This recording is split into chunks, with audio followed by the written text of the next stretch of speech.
ፈላው ኦዲጋርድ ብቸኛ ምርጥ ተጫዋች ሆኖልሽ ስቲል ግን ወደቅሽ ማለት ነው። ቤሊንግሃም በሊጎ አንተ ግን እናቴን ማለት ሁለተኛ ቤሊንግሃምን አንደሬት አላደረገውም። አንደሬትድ የሆነ ተጫዋች ማለት ነው።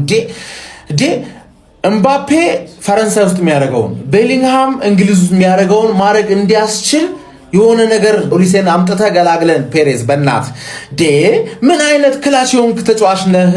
ኦዲጋርድ አሳዝነኝ፣ ግን በጣም ብታሳዝነኝም ያን ያህል ታሳዝነኝ አትችልም። ምክንያቱም ኢትስ ኦኬ ቅር አይልም። እንደማታለቅስ እርግጠኛ ነኝ። ስታለቅስ አናይህም እና ሃላንድ ተቀይራውታለች። ምንም ማድረግ አይቻልም ነው የምልህ። ተረዳኝ። አርጀንቲናም ስዊዘርላንድም ብትሆኚ ለውጥ የለውም፣ ትለጠፊያለሽ። ምንም ማድረግ አይቻልም። ገባ? ምክንያቱም ኢትስ ካሚንግ ሆም ነው የምልሽ። የአርሰናል ተጫዋቾች ያመጡታል እና ቤሊንግሃም ገባ?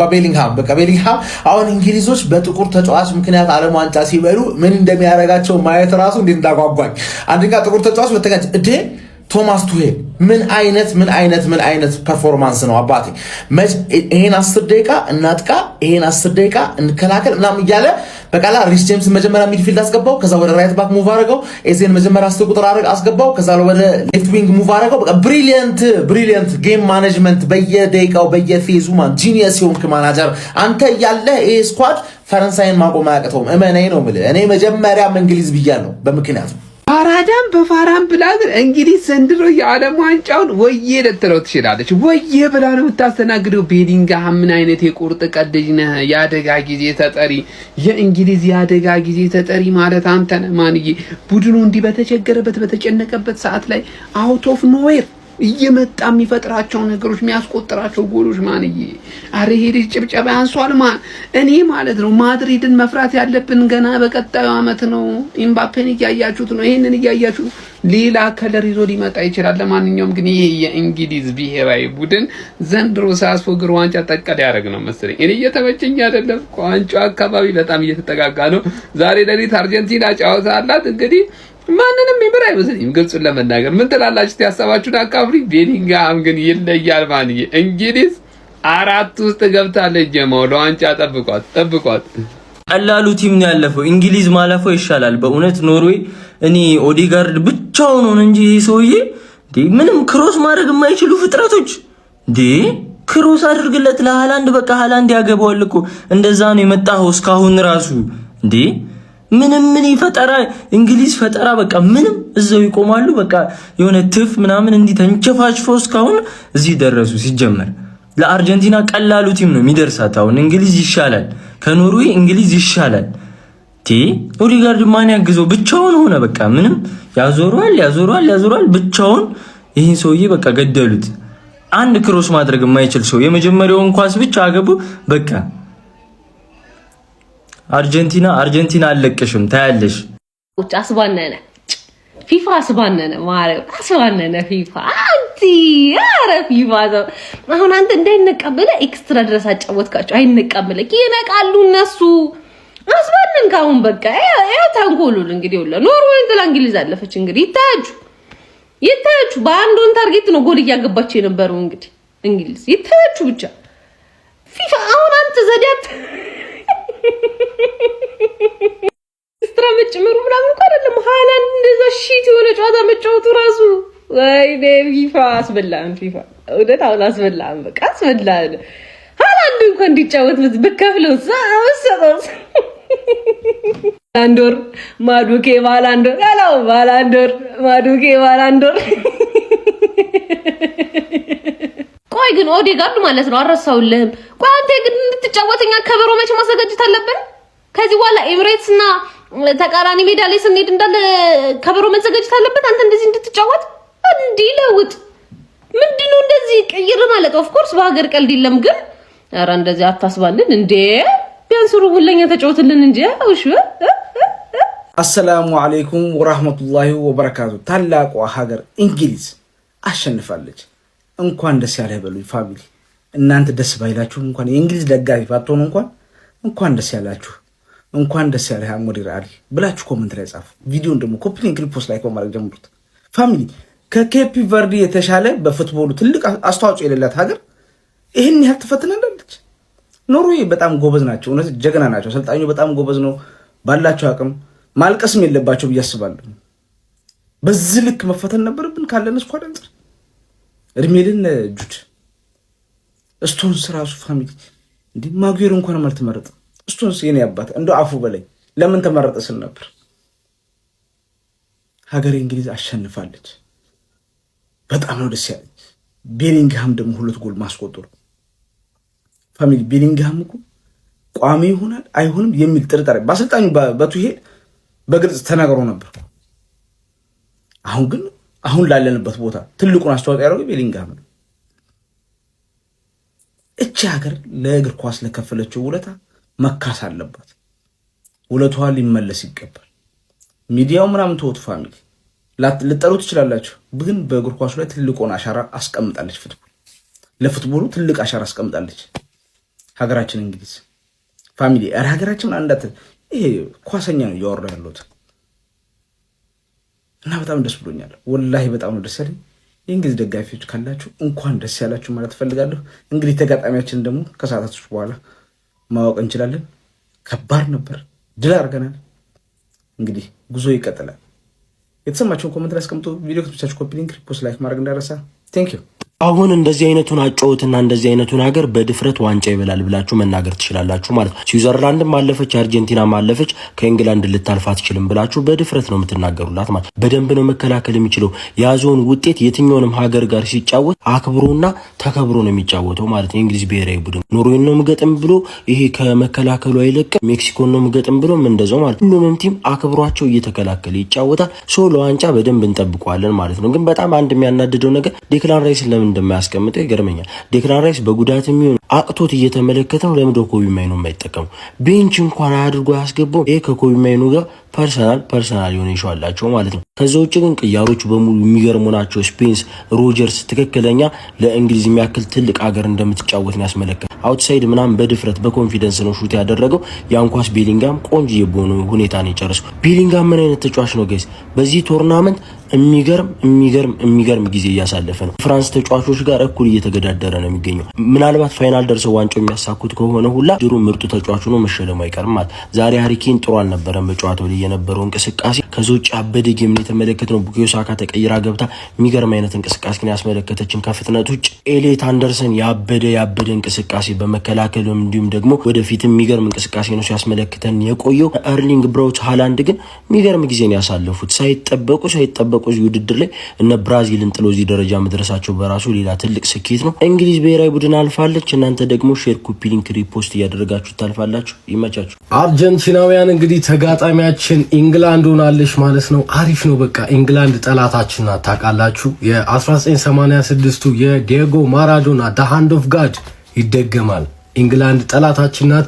አሁንም በእግር ኳስ እንበቀላታለን። በፎክላንድ ደሴት እንግዲህ ጦርነት ላይ የጨፈጨፈቻቸውን የአርጀንቲናውያን ደም በእግር ኳስ ለማንኛውም ኢንግላንድ እንግዲህ ኤክስትራ ታይም ላይ በጁድ ቤሊንጋም ጎል ማሸነፍ ችላለች ማለት ነው። ሞርጋን ሮጀርስ የሚገርም ሹት ሾተ። የኖርዌይ በረኛ እጁ አፈሰሰ። ቤሊንጋም አይነገረውም። የቦክስ ውስጥ ፕሬዘንሱ የታወቀ ነው ማለት ነው። መገኘት ያለበት ሰዓት ላይ ተገኘ፣ አስቆጠረው። ትላንት ሜሪኖ፣ ዛሬ ደግሞ ጁድ ቤሊንጋም በተመሳሳይ ጎል እንግዲህ ክሮሻና ኖርዌይን ወደ ሀገራቸው ሸኝተዋል ማለት ነው። እኔ ግን እንዴት እንደሆነ አላውቅም።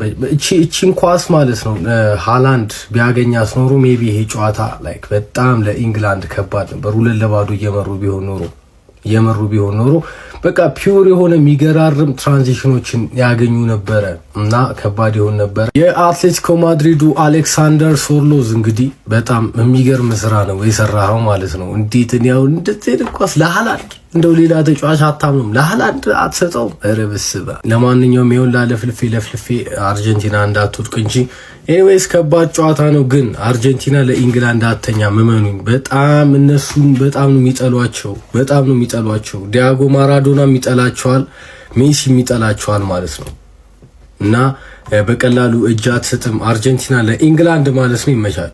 እና የመጨረሻ አሳዛኝ ተሸናፊ ማለት ኖርዌይ ነው። ማን ሙሉ የዓለም ዋንጫ ቶርናመንቱን ሲያስደንቁን የነበሩት ገብቷቸዋል አይደለም? ካላቸው ተጫዋቾች በላይ ካላቸው ካፓሲቲ በላይ ሲጫወቱ የነበሩት እነሱ ናቸው። እናቴ ትሙት በላ ኢንግላንዶች ዛሬ 2-1 ስላሸነፉ አይደለም ምንም አልተገናኙም። ኖርዌይ ሙሉ ለሙሉ በልጧቸው ነበር። እንደሚያገቡ ያስተውቃሉ ኢንግላንዶች። እኔ ይሄንን ነው እየነገርኳቸው የነበረው። ኢንግላንድ አይችሉም። ግን ያገባሉ። እንዴት እንደሆነ አላውቅም። ጨዋታ ያልፋሉ፣ አይችሉም ሲጫወቱ ምናምን ነገር። ሁሉም ቲም ይቀጠቅጣቸዋል። ከሁሉም ቲም በታች ነው የሚጫወቱት ምናምን፣ ከምትጠብቁት በታች ነው የሚጫወቱት። ቻንስ እንደፈለግከው ክሬት አያደርጉም፣ ግን ስቲል ያልፋሉ። ማን ኢንግላንድ ከ2018 በኋላ ለመጀመሪያ ጊዜ ነው ሰሚፋይናል የገባችሁ። ገብቷላ? በጣም ያበደ ሰሚፋይናል ሲገቡ ክሮሺያ ነበር የጣላቸው። አሁን ግን አይመስለኝም። ማን ምክንያቱም ቤሊንጋም አለ። ቤሊንጋም ልክ አይደለም። 2 ጎል ዛሬ ገብቷላ? ኤክስትራ ታይም ላይ 2 ጎል ኤክስትራ ታይም ላይ ደገመላቸው። መጀመሪያ ላይ የሚያምር ጎል፣ የመጀመሪያው ጎል አከራካሪ ነው ማለት ነው። ሃላንድ እንደምታዩት ካሜራውን ገጭቶታል። ኳሱ የጎል ኪክ ሲጣለስ መሀል ሜዳ ላይ ያለውን ካሜራ ገጭቶታል ኳሱና ቫር መታየት ነበረበት ምናምን የሚል ነገር ሃላንድ አንስቶ ነበር ማለት ነው። ቫር ቼክ አልተደረገላቸውም። በረኛውም ሃላንድም ጠይቀው ነበር ማለት ግን ኢንግላንድ በዚህም በዛም አለ ከማለፍ አይቆሙም። አይችሉም። ኢንግላንዶች ያልፋሉ፣ ይችላሉ፣ ያልፋሉ። ምንም ነገር በቃ እንዴት እንደሆነ አላቅም። የእንግሊዝ የቁርጥ ቀን ልጅ ቤሊንጋም ሀገሩን ለሴሚፋይናል አሳለፈ። የሚገርም ተጫዋች። እንግሊዞች ለመጀመሪያ ጊዜ ከ1966 በኋላ በታሪካቸው ደግሞ ለ4ኛ ጊዜ ሴሚፋይናል ደርሰዋል። ተሟሟተ ቤሊንጋም ምርጥ ልጅ በቃ ለሀገሩ በአስፈላጊ ሰዓት በአስፈላጊ ታይም የሚደርስ ምርጥ ተጫዋች የቁርጥ ቀን ልጅ ብየዋለሁ። ቤሊንጋም ይችላል። እንግሊዞች እንግዲህ የስዊዘርላንድ እና የአርጀንቲናን አሸናፊ ይገጥማሉ። እርግጠኛ ነኝ እርግጥ ኳስ ላይ እርግጠኛ ነኝ አይባልም፣ ግን 80% እርግጠኛ ነኝ ከአርጀንቲና ጋር የሚደርሰው። ታሪካዊውን እንግዲህ የ19 ምናምን የማራዶና በእጅ ያገባውን ጨዋታ ይደግሙታል ብዬ አስባለሁ። የሚገርም ጨዋታ ነው የሚሆነው። እንግሊዝ ይሄ ቲም ሳይገመት አንደርዶግ መስሎ ሊበላ ይችላል ይሄንን ዋንጫ። ነገር ግን እኛ የፈረንሳይ ነን አባት ሌትስ ጎ ብሉዝ። ይሄንን ዋንጫ ፈረንሳይ ነው የሚበላው። ለኔ እንግዲህ ፋይናሉ ላይ ፈረንሳይ ከአርጀንቲና ወይም ፈረንሳይ ከእንግሊዝ ነው ሊሆን የሚችለው። እግር ኳስ አይታወቅም የሆነው ነገር ግን እርግጠኛ ነኝ በእነሱ አባቴ በዶሮዋ እርግጠኛ ነኝ። እኔ ምንም ጊዜ ቢሆን የወፏ ደጋፊ ነኝ የሊቨርፑል። ኧረ በስመ አብ። ልክ በቃ ሲቲ የሆነ ከሆነ ቶርናመንት እንደተባረረ ያህል ነው የደበረኝ ማለት ነው። አንተ የኖርዌይ ቆሻሻውን ክበረኛ ግን አልቀስ፣ በቃ አልቀስ፣ ደም አልቀስ። ያባብሉታል ደግሞ። ምን አይነት የደደብ ስህተት ነው የምትሳሳተው? ኳስ እንዲህ ብለህ ትተፋለህ? አንተ ፕሮፌሽናል በረኛ ራሱ እኮ አትመስልም።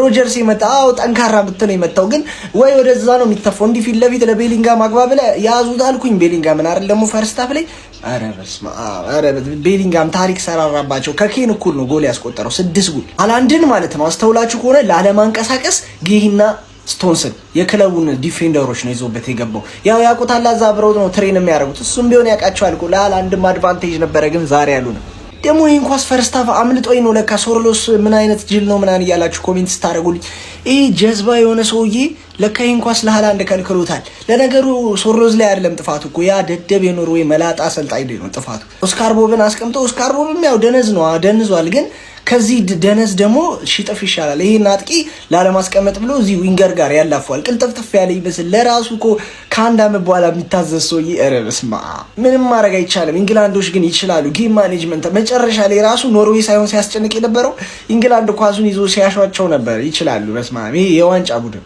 እግዚአብሔርን የመጨረሻ አሳዛኝ ቲም መቤቴን ኖርዌይ መቤቴን እኔ በጣም ነው ያሳዘኑኝ። አላጆኒ እና ያለና ኳስ እንግሊዝ እግዚአብሔርን ጎል ያስቆጥራሉ፣ ግን እንዴት እንደሚያስቆጥሩ አይታወቅም። እኔ ጨዋታቸውን እያየሁ ነው እኮ ሙሉ በሙሉ ፖዚሽን ይዘውታል እኮ የጨዋታው ላይ። ግን ምንድነው ችግሩ መሰላችሁ? ጎል እንዴት እንደሚያገቡ አታውቁም። ይሄ ጤነኛ ያልሆነ ሰውዬ ምን አይነት ጎል እንደሚያስቆጥር አታውቅም፣ አትጠብቀውም። በቃ ቤሊንጋም ዛሬ ምን ለማድረግ የሞከረ እንደሆነ አልገባኝም። ለዚህ ውጤት ተጠያቂ ይሄ ውሻ ሶርሎስ። አንተ ኳስ እንዳትጫወት በቃ እንዳላይ ስትጫወት ሁለቴ ታስባለህ። ለሃላንድ ፓስ ለማድረግ አንተ የዓለማችን ምርጡ አጥቂ እኮ ነው እዛ ጋር ያለው። ፓስ ማድረግ ነው በቃ ግራ ቲ ማለት ነበረ። እሱ ነው በቃ ዋጋ ያስከፈላችሁ። ከዛ ኖርዌይ ሙሉ በሙሉ ተበልጦ ነበር። ሰርፕራይዝ ቲምም የነበረው እሱ ይመስለኛል ለዚህ ወርልድ ካፕ እንጂ ሙሉ እኔ ኢንግላንድ እኔ በምንም ተአምር ወርልድ ካፕ ትበላለች ብዬ ለመናገር ኮንፊደንሱ የለኝም። ምክንያቱም እንዴት ጎል እንደሚያገቡ አታውቁም። አይችሉም ስላችሁ ጎል ማስቆጠር የምታዩ ሰዎች አንደርስታንድ ታደርጉኛላችሁ እንዴት መናገር እንዳለብኝ ስለዚህ ጨዋታ። በጣም ያሳዘኑ ኖርዌይ። ኢንግላንድ ከጁዲ ቤሊንጋም ጋር እጅግ በጣም የተዋጣለት አካሄድ እየሄደች ነው የሚገኘው። እንግዲህ ግማሽ ፍጻሜ ላይ እንግዲህ ደርሳለች ማለት ነው። ያው ከአርጀንቲናና ከስዊዘርላንድ አሸናፊ ጋር የምትፋጠጥ ይሆናል ማለት ነው። ቤሊንጋም አልተቻለም። ያራዳ ልጆች በየትኛውም መንገድ ኳሷ ከመጣች ወደሱ ነው። ማይደክም ተጫዋች ማይረግጠው ሜዳ የለም። ካንቴን እያስታወሰን ይገኛል ማለት ነው ቤሊንጋም። ያራዳ ልጆች ዛሬ ግን ለሃላንድ ኳስ መስጠት የፈለጉ አይመስሉም ኖርዌዮች። ኳሱን ይመልሱታል። ፍጹም ደስተኛ አልነበረም ሃላንድ በጨዋታውም ላይ እንግዲህ እንደተመለከትነው ማለት ነው። ምንም ነገር ነው ቻንስ ክሬት ሳያደርግ መውጣት እየቻለው ማለት ነው። በዚህ ጨዋታ እንግሊዞች በሚፈልጉት መንገድ ሃላንድንም መያዝ ችሏል ብዬ አስባለሁ። እንግዲህ እስቲ ቶማስ ቱዌል ቡድን ቀጣይ ወዴት ይሄዳል? ሀሳብ አስተያየታችሁን ኮሜንት ላይ እየጻፋችሁ ሼር ኮፒ ሊንክ አይረሳ። ይመቻችሁ። Where is Haaland? Where is Haaland? 120 ደቂቃ ሀገሩ ማለት ጎል ባስፈለጋት ጊዜ 120 ደቂቃ የማይጫወት አጥቂ ትላለች።